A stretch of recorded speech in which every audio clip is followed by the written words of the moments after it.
अस्सलाम वालेकुम students.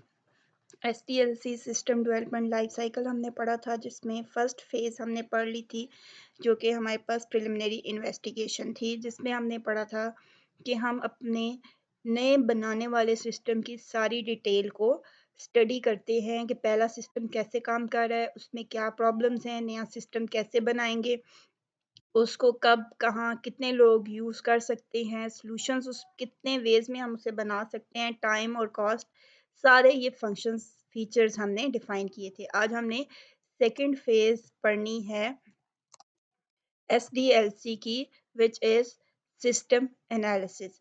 System analysis जो कि हमारे पास सेकंड फ़ेज़ है, इसमें हमने पढ़ना है कि नए सिस्टम को एनालाइज़ हम करते हैं। नया सिस्टम जो हमने बनाना होता है, हम उसको चेक करते हैं कि उसमें कौन-कौन से फंक्शंस हमने ऐड करने हैं, और इसमें भी हमारे पास डिफरेंट फेज़, डिफरेंट स्टेप्स होते हैं। System analysis is a phase in SDLC which the current business system is studied, कि जो करंट सिस्टम, जो आपने न्यू सिस्टम बनाना है, न्यू सिस्टम का वर्ड भी यूज़ किया जाता है और करंट सिस्टम का वर्ड भी यूज़ किया जाता है, और इसके अलावा हम ये भी कह देते हैं कि हम प्रपोज्ड सिस्टम को स्टडी कर रहे होते हैं, कि जो सिस्टम हमने देना है नया बना के, हम उसको स्टडी कर रहे होते हैं कि वो सिस्टम कैसे काम करेगा, उसमें क्या क्वालिटीज़ होंगी। तो हमारे पास इसमें भी फेज़ 1 की तरह कुछ स्टेप्स होते हैं, जिसमें हमारा जो नंबर 1 स्टेप होता है, वो होता है need analysis. Need analysis mean हम इसमें चेक करते हैं कि हमारे सिस्टम की रिक्वायरमेंट्स क्या हैं, ठीक है? इसको हम रिक्वायरमेंट एनालिसिस भी कहते हैं। इसका दूसरा नाम होता है requirement analysis. Requirement analysis mean कि हमारे सिस्टम को बनाने की जितनी भी रिक्वायरमेंट हैं, जितनी उसको ऑब्जेक्ट ज़रूरत है, जितना हार्डवेयर चाहिए, कितना इनपुट डेटा क्या होगा, आउटपुट डेटा क्या होगा, सारे नीड्स, सारे यूजेस को हम रिक्वायरमेंट्स को यहाँ पे एनालाइज करते हैं।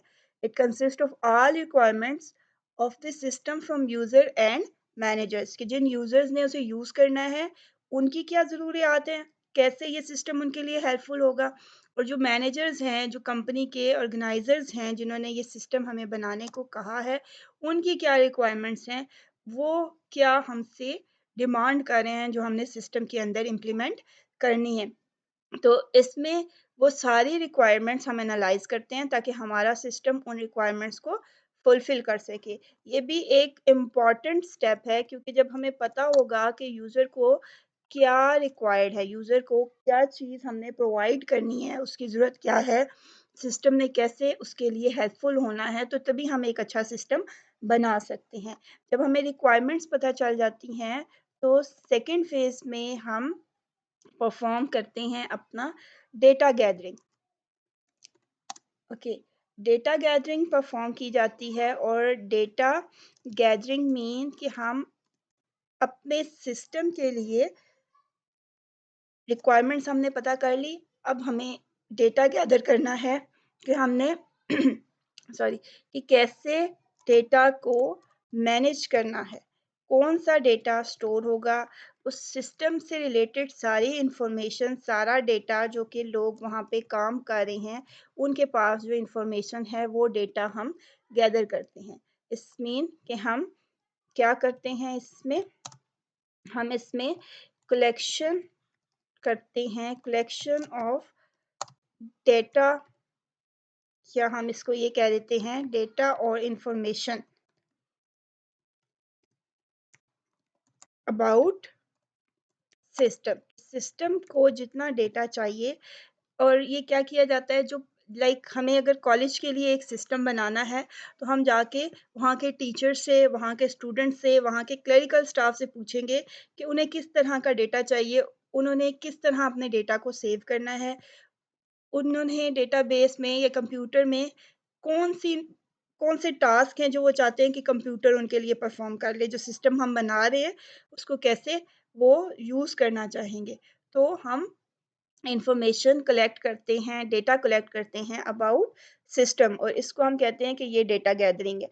और अब डेटा गैदरिंग की भी डिफरेंट टेक्निक्स होती हैं, डेटा कलेक्ट करने की भी डिफरेंट टेक्निक्स होती हैं, जिसमें सबसे पहले होता है कि हम रिटन डॉक्यूमेंट्स देखते हैं। ओके, रिटन डॉक्यूमेंट्स को चेक किया जाता है। रिटन डॉक्यूमेंट्स मीन कि उस जैसे आपके पास कोई मशीन आती है, जब भी आप कोई इलेक्ट्रॉनिक डिवाइस लेते हैं, तो उसके साथ आपको एक बुकलेट दिया जाता है जिसके अंदर उसके सारे काम लिखे होते हैं कि ये कैसे काम करता है। तो इसी तरह जितने भी सिस्टम होते हैं, अब कॉलेज में जो काम हो रहे हैं, जितने भी फंक्शंस, जितने भी रिस्पॉन्सिबिलिटीज़ जो टीचर काम कर रहे हैं, जो स्टूडेंट्स की रिस्पॉन्सिबिलिटीज़ हैं, जो क्लरिकल स्टाफ है, वो कहीं न कहीं रिटन फॉर्म में लिखा होता है कि इस बंदे की ये ड्यूटीज़ हैं, टीचर की ड्यूटीज़ क्या हैं, क्लरिकल स्टाफ की ड्यूटी क्या है, प्रिंसिपल की ड्यूटी क्या है। इसी तरह हर पर्सन की ड्यूटीज़, टाइमिंग्स मेंशन होती है। तो वो रिटन फॉर्म में कितनी किसी ना किसी डॉक्यूमेंट में मौजूद होते हैं। तो जब हम किसी ऑर्गेनाइज़ेशन के लिए कोई सिस्टम सॉफ्टवेयर बना रहे हैं, तो हम उस ऑर्गेनाइज़ेशन के रिटन डॉक्यूमेंट्स देखते हैं। उसको पढ़ के अंदाज़ा लगा सकते हैं कि किस तरह का डेटा चाहिए। तो ये भी हमारे पास क्या है, is an important source of data. Okay, जितने डॉक्यूमेंटेशन सिस्टम की, ऑर्गेनाइज़ेशन की उनके पास पड़ी होती है, हम उसको यूज़ कर सकते हैं अपने डेटा गैदरिंग के लिए।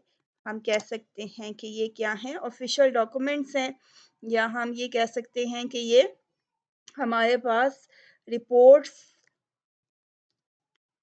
बिज़नेस प्लान, अगर कोई बिज़नेस ऑर्गेनाइज़ेशन है जिसके लिए हम सॉफ्टवेयर बना रहे हैं, उसका बिज़नेस प्लान, उसकी रिपोर्ट्स, वो जो फ़ॉर्म्स यूज़ कर रहे हैं, मैनुअल फ़ॉर्म्स जैसे आपके एप्लीकेशन फ़ॉर्म्स हैं, अगर हमने उसे सॉफ्टवेयर में बनाना है, तो पहले हम वो जो हार्ड कॉपी फ़ॉर्म पड़े हैं, उनको चेक कर लेंगे कि ये कैसे, इनमें कौन-सी इन्फॉर्मेशन स्टोर हो रही है। तो जितने भी रिटन फ़ॉर्म्स होते हैं, उनको पढ़ा जाता है, और इनको कौन पढ़ता है? कौन रिटन डॉक्यूमेंट्स में? एनालिस्ट होते हैं। एनालिस्ट प्रॉपर जो हमारे सिस्टम के, आप ये कह लें कि ये हमारे पास स्पेशल पर्सन्स होते हैं जो कि हमारे डॉक्यूमेंट्स को पढ़ते हैं, उनको एनालाइज़ करते हैं और हमें बताते हैं कि इस डॉक्यूमेंट के अकॉर्डिंग सिस्टम को कैसे बनाना है। इस इन डॉक्यूमेंट्स ये डॉक्यूमेंट्स हैं जो हमें प्रोवाइड किए जाते हैं, और एनालिस्ट इनको स्टडी करते हैं और फिर उनमें से डेटा को गैदर करते हैं कि इन डॉक्यूमेंट से हमें ये इन्फॉर्मेशन मिली है, ये रिक्वायरमेंट्स हैं, इस तरह का डेटा हमारे कंप्यूटर में स्टोर हो रहा होगा। ओके, जो सेकंड हमारे पास है, वो क्या है, सोर्स ऑफ डेटा? इंटरव्यू। अगर आपके पास, उस ऑर्गेनाइजेशन के पास कोई रिटन डॉक्यूमेंट्स नहीं हैं, या वो काफ़ी नहीं है डेटा कलेक्ट करने के लिए, वहाँ से आपको इन्फॉर्मेशन ज़्यादा नहीं मिल रही, तो आप सेकंड सोर्स भी यूज़ कर सकते हैं, विच इज़ इंटरव्यूइंग और इंटरव्यू। इंटरव्यूइंग का मतलब आप लोगों को पता होगा कि इसमें क्या करते हैं, फेस टू फेस कन्वर्सेशन होती है।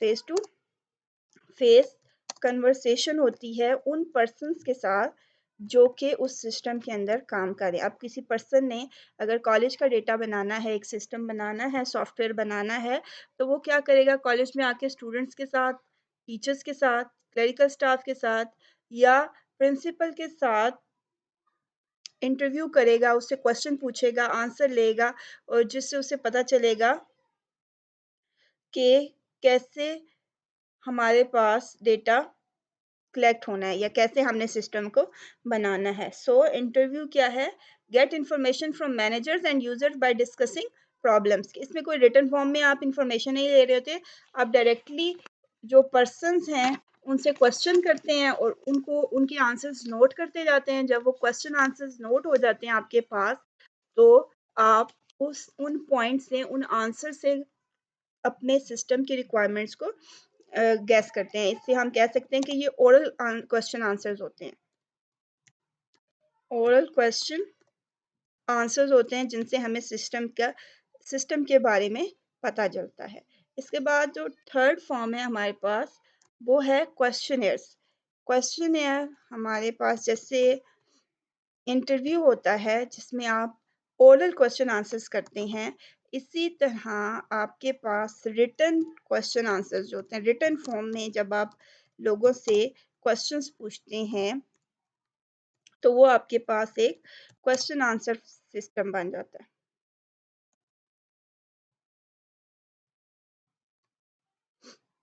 कि रिटन फॉर्म में जब आप किसी से कोई क्वेश्चन आंसर करते हैं, आप एक परफॉर्मा बनाते हैं। परफॉर्मा एक बनाते हैं विच कंसिस्ट ऑफ क्वेश्चंस, और फिर यूजर्स को, मैनेजर्स को, या जो वो सिस्टम के यूजर्स हैं उनको वो पेपर्स दे देते हैं सेम क्वेश्चंस लेके पूरे परफॉर्मा पे, और वो आप डिस्ट्रीब्यूट कर देते हैं और सारे लोग उस पेपर पे उन क्वेश्चंस के आंसर्स लिखते हैं और वो आपको आंसर्स प्रोवाइड कर देते हैं। फिर आप उन आंसर्स को खुद पढ़ते हैं, एनालाइज करते हैं और उसमें से सिस्टम की इंफॉर्मेशन निकाल लेते हैं। तो ये इजी है, ये जल्दी परफॉर्म हो जाता है, एफिशिएंट वे भी है क्योंकि आपके पास लेस टाइम कंज्यूमिंग है। आप एक वक्त में एक से ज़्यादा लोगों से इंफॉर्मेशन ले रहे होते हैं। इंटरव्यू अगर आप कर रहे होंगे, अगर 2 या 3 बंदे हैं, तो वो एक दो अगर 2 बंदे गए हैं एनालिसिस करने, तो वो 2 लोगों से इंटरव्यू लेंगे, फिर फारिग होंगे तो फिर 2 लोगों से इंटरव्यू लेंगे। लेकिन इसमें क्या है, आपने क्वेश्चनेयर बना दिए हैं, अगर 10 पर्सन्स का आपको आंसर्स चाहिए, 10 लोग हैं जिनसे आपने क्वेश्चन पूछने हैं, तो आप एक ही वक्त में 10 लोगों को वो क्वेश्चनेयर पकड़ा देते हैं, वो विदिन 5 मिनट 10 मिनट फिल करके आपको आंसर दे देंगे। तो बहुत जल्दी ये परफॉर्म हो जाता है। तो ये ईजिएस्ट वे होती है डेटा कलेक्ट करने की, कि आप क्या करें, क्वेश्चनेयर बनाएं, एक पेपर पे अपने सारे क्वेश्चंस लिखें और रिटन फॉर्म में उनके आंसर्स यूजर से ले लें, ताकि आपको वो मिल जाए एज ए सिस्टम एनालिसिस। आप सिस्टम को अच्छी तरह से उनके आंसर से सिस्टम को एनालाइज कर सकें। इसके बाद आपके पास है ऑब्जर्वेशन। ओके, ऑब्जर्वेशन क्या होता है कि आप किसी से कोई क्वेश्चन नहीं करते। अगर आपने किसी सिस्टम के, किसी ऑर्गेनाइजेशन के लिए कोई डेटाबेस बनानी है, कोई सॉफ्टवेयर बनाना है, तो आप उससे पूछेंगे नहीं कि कैसे बनाना है। आप वहाँ पे जाएँगे पर्सनली और हर पर्सन को उसका काम करते हुए देखेंगे। टीचर को ऑब्ज़र्व करेंगे, क्लेरिकल स्टाफ को ऑब्ज़र्व करेंगे, स्टूडेंट को परफॉर्मा फिल हो रहा है, फॉर्म फिल हो रहा है, एडमिशन तो कैसे हो रहा है। नो क्वेश्चनिंग आंसरिंग, बल्कि आप बाय वॉचिंग पीपल्स, लोगों को देखते हैं कि वो कैसे काम कर रहे हैं और फिर आप गेस करते हैं कि ये काम इस फॉर्म में हो रहा है और हम इसको इस तरह से सॉफ्टवेयर में इम्प्लीमेंट कर सकते हैं। Observation is process of watching the people while they are working. ठीक है, व्हाइल दे आर, ना आप रिटन फॉर्म में क्वेश्चन देते हैं, ना आप ओरली उनसे क्वेश्चन पूछते हैं, बस देखते हैं कि हर बंदा कैसे काम कर रहा है और फिर आप उन उस ऑब्जर्व करके उसमें से खुद गैस करते हैं कि ये इस तरह से काम कर सकता है। ये जो, क्योंकि ये एनालिस्ट होते हैं, यहाँ पे भी अब एनालिस्ट ऑब्जर्व द प्रोसेस, कि वो जितना प्रोसेस होता है, वो जो सॉफ्टवेयर मेकर है वो खुद जाके उसे ऑब्जर्व करता है और वो फिर अच्छे से खुद समझ सकता है। क्योंकि समटाइम ऐसा होता है कि जो यूज़र हैं या जो मैनेजर है कंपनी का, वो बता तो देता है कि उसको क्या चाहिए, लेकिन वो सही से एक्सप्लेन नहीं कर पाता कि सॉफ्टवेयर में वो किस तरह से इम्प्लीमेंट होना चाहिए। जो एनालिस्ट होगा वो, क्योंकि कंप्यूटर का काम भी जानता है, जब वो जाके देखेगा कि ये काम मैनुअली कैसे परफॉर्म हो रहा है और फिर उसने इसको कंप्यूटर में अगर शिफ्ट करना है, तो वो बहुत अच्छे से अंडरस्टैंड कर लेता है कि ये कैसे एक्चुअली कैसे परफॉर्म होगा। ठीक है, तो यहाँ पे ज़्यादा ये हमें बेटर अंडरस्टैंडिंग प्रोवाइड करता है अबाउट द न्यू सिस्टम। तो हम इसमें अच्छे से बता सकते हैं, ऑब्जर्वर ऑब्जर्व करता है, खुद देखता है कि काम कैसे हो रहा है, अपने अकॉर्डिंग वो उसको आंसर करता है नीड्स को, क्वेश्चंस को। इसके बाद जो नेक्स्ट हमारे पास है वो है सैम्पलिंग। सैम्पलिंग में क्या किया जाता है, अगर आपके पास कोई बहुत बड़ी ऑर्गेनाइजेशन हो जिसमें डेटा कलेक्ट करना बहुत डिफ़िकल्ट है। अब उसमें हज़ारों में लोग हैं जो यूज़र्स हैं, और उसकी बहुत सारी ब्रांचेज़ हैं। जैसे आपके पास एक बैंक का सिस्टम आपने बनाना है, तो एक बैंक डिफरेंट सिटीज़ में उसकी ब्रांचेज़ मौजूद होती हैं। आप ऐसा नहीं करते कि हर जगह जाके डेटा कलेक्ट करें, ये पॉसिबल नहीं रहता। तो जब आपके पास बहुत ज़्यादा लोग हों जिनसे आपने डेटा कलेक्ट करना है, तो हम क्या करते हैं, कुछ सिलेक्टेड पीपल्स को ले लेते हैं, सिलेक्टेड यूजर्स या रिस्पोंडेंट्स हम कह देते हैं, कि हम कुछ लोगों को सिलेक्ट करते हैं कि हम सिलेक्टेड रिस्पॉन्सेज ले लेते हैं कि हम कुछ लोगों को सिलेक्ट करते हैं कि इस ऑर्गेनाइजेशन में अगर 1000 लोग हैं तो उसमें से हम 100 लोग सिलेक्ट करेंगे और सिर्फ उन 100 लोगों से डेटा को कलेक्ट करेंगे, उनसे सवाल पूछेंगे, उनसे इंटरव्यू करेंगे या उनको हम क्वेश्चनर देंगे कि ये हमें फिल करके दे और फिर हम उसके अकॉर्डिंग आपको ये सिस्टम बना के देंगे। तो सैंपल बेसिकली क्या होता है, पार्ट फ्रॉम होल, कि आपके पास जो होल पॉपुलेशन होती है या होल ग्रुप ऑफ पीपल होता है, यूजर होते हैं, यहाँ पे होल का मतलब क्या है, ऑल यूजर्स, उनमें से आप एक छोटा सा पार्ट सिलेक्ट कर लेते हैं और फिर उनसे क्वेश्चन आंसर करते हैं, उनसे डेटा को कलेक्ट करते हैं और ये हम उस वक्त यूज कर रहे होते हैं, used when it is impossible to collect data from all users. जब आपके पास बहुत लंबे बहुत ज़्यादा यूजर्स हों या आपके पास बहुत डिफ़िकल्ट हो जाए कि सारे पॉपुलेशन से, सारे यूजर से डेटा को कलेक्ट करना, तो फिर हम सिलेक्टेड लोगों से डेटा को कलेक्ट कर लेते हैं। तो ये हमारे पास डेटा गैदरिंग जो सेकंड स्टेप था जिसमें हम सिस्टम से रिलेटेड डेटा कलेक्ट कर रहे हैं, उसकी आगे हमने 5 टाइप्स पढ़ी हैं कि डेटा कलेक्ट कैसे किया जा सकता है। हो सकता है आप इन सारों को इकट्ठा थोड़ा-थोड़ा करके यूज़ करें, मेबी आप सिर्फ़ इंटरव्यू कर रहे हों। ऐसा भी हो सकता है कि आप कुछ लोगों से इंटरव्यू कर लें जो मैनेजर्स हैं, क्योंकि वो तो 2-3 होते हैं और बाकी जो यूज़र्स हैं जिन्होंने यूज़ करना है, जो एम्प्लॉइज़ हैं, उनसे आप क्वेश्चनेयर फिल करवा लें क्योंकि वो ज़्यादा होते हैं, तो उनसे इंटरव्यू करना डिफ़िकल्ट होता है। या ऐसा भी हो सकता है कि आप यूज़र्स जो हैं, जो एम्प्लॉइज़ हैं, उनको ऑब्ज़र्व कर लें, तो आप एक वक़्त में 2-3 टेक्निक्स इकट्ठी भी सम टाइम यूज़ कर रहे होते हैं या कोई एक ही टेक्निक यूज़ कर रहे होते हैं। ओके, जब हमने सिस्टम को एनालाइज़ कर लिया है, डेटा गैदर कर लिया है, जो हमारे पास थर्ड पार्ट होता है, वो होता है हमारे पास डेटा एनालिसिस का। डेटा एनालिसिस मीन कि हमने अपने जो डेटा हमने कलेक्ट किया है, इससे प्रीवियस स्टेप में डेटा कलेक्शन जो आपकी है, हम उसकी करेक्शन या उसकी वैलिडिटी कि वो सही डेटा है या नहीं है या हम उसको कैसे एक्यूरेट कर सकते हैं, उसको हम चेक करते हैं। Data analysis is a process for analysing data to obtain accurate information. हम उस डेटा को एनालाइज करते हैं, उसको करेक्ट करते हैं अगर उसमें कोई प्रॉब्लम्स हैं। समटाइम हम जब क्वेश्चन फिल करवाते हैं तो सारे लोग बिल्कुल एक्यूरेट आंसर नहीं देते, तो हमें जो इररेलेवेंट आंसर्स होते हैं उनको भी स्किप करना होता है। और इसके अलावा क्या होता है कि अब मैंने अगर 100 लोगों से डेटा कलेक्ट किया है, 100 फॉर्म्स थे, या जैसे आपके एडमिशन फॉर्म्स हैं, चलिए मैं 100 भी नहीं लिखती, जब एडमिशन होते हैं तो फॉर एग्जांपल 500 स्टूडेंट्स ने फॉर्म फिल किया है, डेटा कलेक्ट हुआ है, क्लियर। लेकिन इसमें से सिर्फ 250 300 या इतने लोगों को एडमिशन मिलेगा, ठीक है।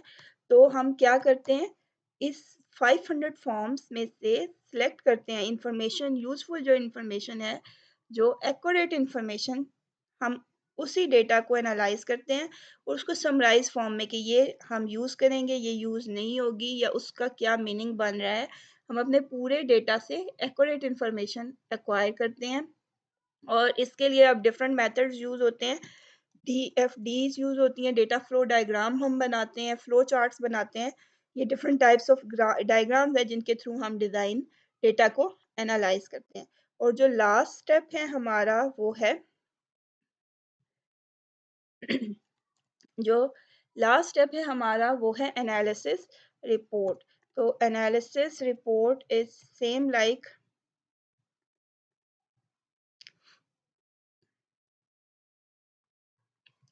ओके, एनालिसिस रिपोर्ट जो है वो हमारे पास बिल्कुल ऐसे ही है